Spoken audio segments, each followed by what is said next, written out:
hour. We all go a little mad.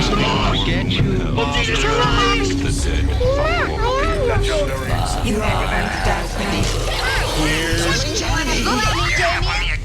It's all for you.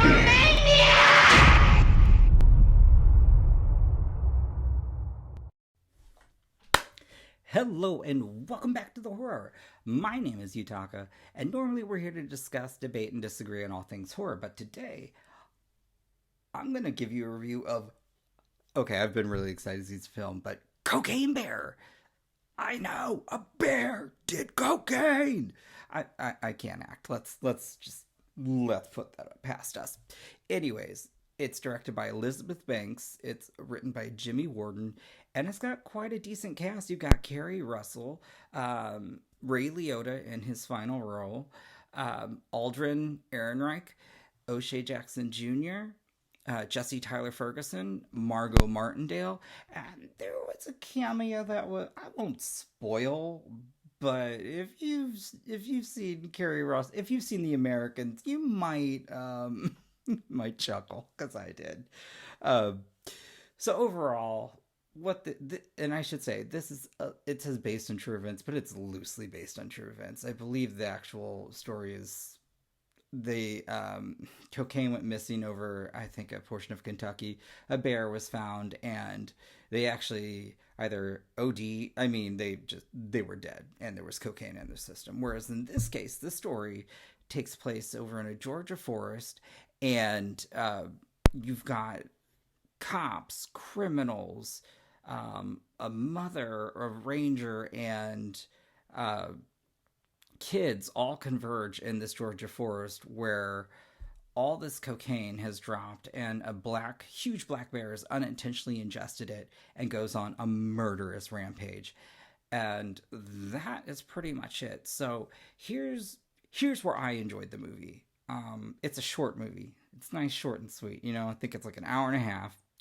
I do feel that it was consistent in terms of, people were laughing throughout the entire film, in the beginning, middle, and end. So, I mean, yeah, there were, your peaks and valleys kind of thing, but this really just had some one-time jokes, and even some of the kills were gnarly but hysterical. And I will say, when Elizabeth Banks was set to direct, I was nervous because I'm not a fan of her directing style in Charlie's Angels. I loved Charlie's Angels, but the action sequences, they were not the best, and so I was concerned how she would do that with this, and I can assure you that she's leveled up, and I love that. So kudos, because really there's some really awesome chase sequences. So, and I really enjoyed that, and the well-timed humor worked, and I think that's kind of, I would say it's, I think I heard somebody say it was like absurdly, or it's an absurd film, and I think that's just because it's wild. Again, you've just got this bear going, and it's addicted to coke, and it's just killing people. What more do you really need? Also, throw in a cool 80s soundtrack and some good old 80s fashion, and I think you've got a fun movie. Look, it's not like something to write home about. I can certainly say I'm going to go see it again because I did have a fun time, and so did my audience, which sometimes I do think when you're in that setting, that can also improve the quality of a movie, just because, let me put it this way, if y'all have ever been to a drag show, hear me out. Which, I mean, I know this is already made, but what you give to the performer, they're going to give right back. And that's how I feel when, like, the audience is just, fully invested, laughing, have a good time. I don't know if anybody shouted, screamed. I might have by accident. Whoops. But, this was something where everyone was just having a good time. So I was having a good time. Truly. And I really feel that this is just kind of like, you could go in there, no thought at all, and just have a fun time. And did I mention? I think I did. But that soundtrack, Yes. I was sitting there like shaking my head and moving on that. And maybe because I live in St. Louis and a portion of this film takes place in St. Louis, that also probably got the crowd chuckling as that's where the two criminals start off.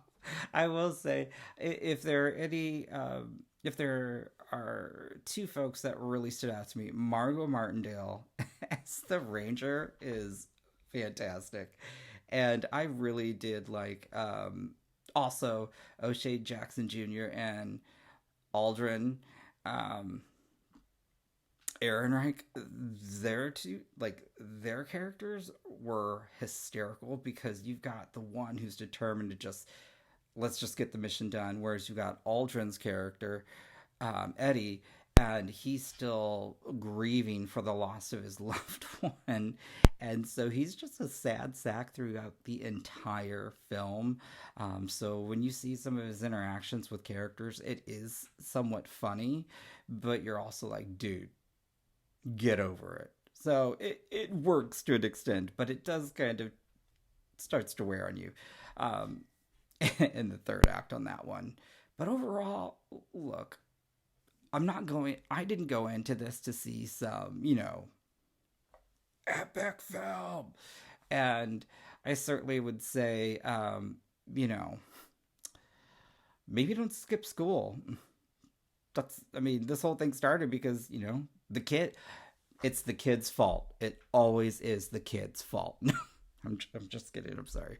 But really, look, if you love lowbrow humor, if you love gnarly kills, a killer 80s soundtrack, and just this lovable, adorable, cute bear who is fucking everybody up,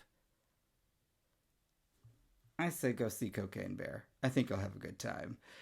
If you liked my review, make sure to hit that like and subscribe button. Hit that notification bell so you're notified every time we put out new content. Now, also, we do have a normal podcast where we get pretty gutted.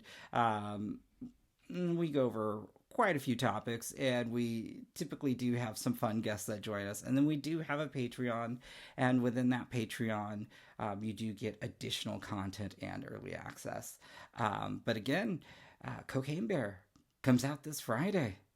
Early screenings, I believe, start today. So, yeah. Till next time. You have been listening to the Horror Hour. See you next time.